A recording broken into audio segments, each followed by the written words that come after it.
अरे तुम्हारी sonography report आनी है ना। रिपोर्ट से क्या होता है, बेटा हो या बेटी, बस स्वस्थ होना चाहिए। बेटा ही होगा। अरे मैंने तो अपने बेटे का नाम भी सोच लिया है, सनी। सूरज की तरह चमकता रहेगा। और अगर बेटी हुई तो? नहीं बाबा नहीं, मुझे बेटी बेटी नहीं चाहिए। क्यों?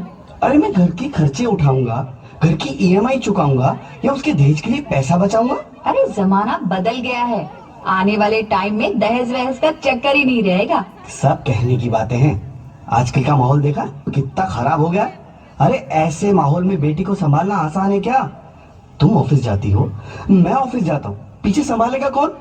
अरे कुछ ऊंच नीच हो गया तो जमाने को क्या मुंह दिखाएंगे? ओफो, मेरे मम्मी पापा भी तो जॉब करते थे, उन्होंने भी तो मुझे संभाला है।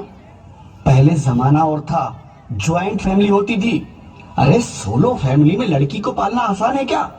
नहीं भाई नहीं, मुझे टेंशन नहीं चाहिए। रोहित, आप पढ़े लिखे होकर भी ऐसी बातें कर रहे हो? पढ़ा लिखा हूँ तभी ऐसी बातें कर रहा हूँ। सारी उम्र स्ट्रगल करके यहाँ तक पहुंचा हूँ, अब बेटी का बोझ सिर पे ले लिया तो बच्ची खुची जिंदगी भी स्ट्रगल में गुजारनी पड़ेगी। आप बेटी को बोझ क्यों समझ रहे हैं?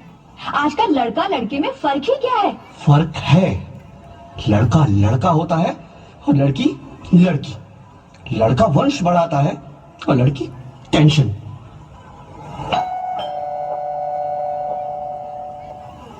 साहब, डॉक्टर साहब ने ये रिपोर्ट भेजी है। ओह, रिपोर्ट आ गई? बताओ ना क्या है रिपोर्ट में? वही जिसका डर था, तुम्हारे पेट में बेटी है। तो इसमें परेशान होने की क्या बात है? मैं तो बेटी ही चाहती थी। पर मैं नहीं चाहता ना बेटी, मुझे नहीं चाहिए बेटी। मस्ती क्यों नहीं, आजकल बेटी को पालना, पढ़ाना, शादी करना सब बहुत मुश्किल है। रोहित, मैं संभालूंगी। हाँ, मैं डबल मेहनत करूंगी। पर प्लीज प्लीज रोहित, ऐसा मत करो। प्लीज रोहित, ऐसा मत करो। तालियां नहीं रुकनी चाहिए। एक बार बोला ना, बेटी नहीं चाहिए मतलब नहीं चाहिए।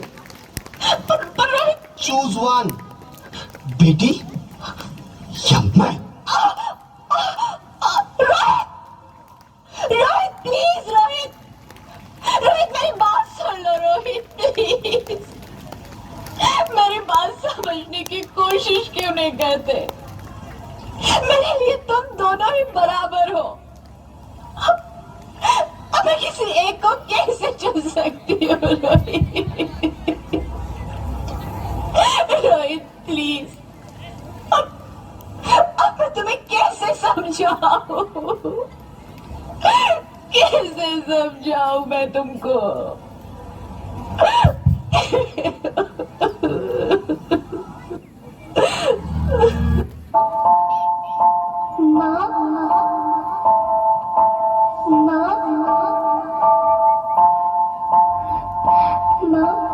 अभी तो भगवान ने मेरे हाथों पे किस्मत की लकीरें भी नहीं बनाई, और उनसे पहले ही आप सबने मेरी तकदीर का फैसला सुना दिया।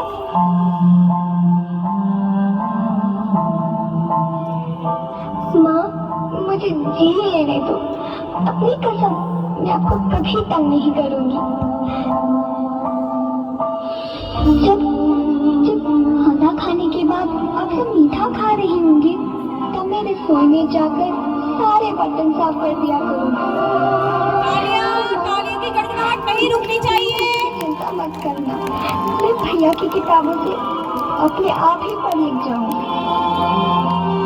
और हाँ, पापा से कहना मेरे दहेज की चिंता ना करें। मैं आपके साथ रहकर आपके बुढ़ापे का सहारा बनूंगी। अगर फिर भी आपको लगता है कि मैं आप पर बोझ बनूंगी, तो आप इस ऑपरेशन पर भी खर्चा मत करना। मैं ही भगवान जी से कह दूंगी कि मेरी माँ मेरा मरा मुंह देखे।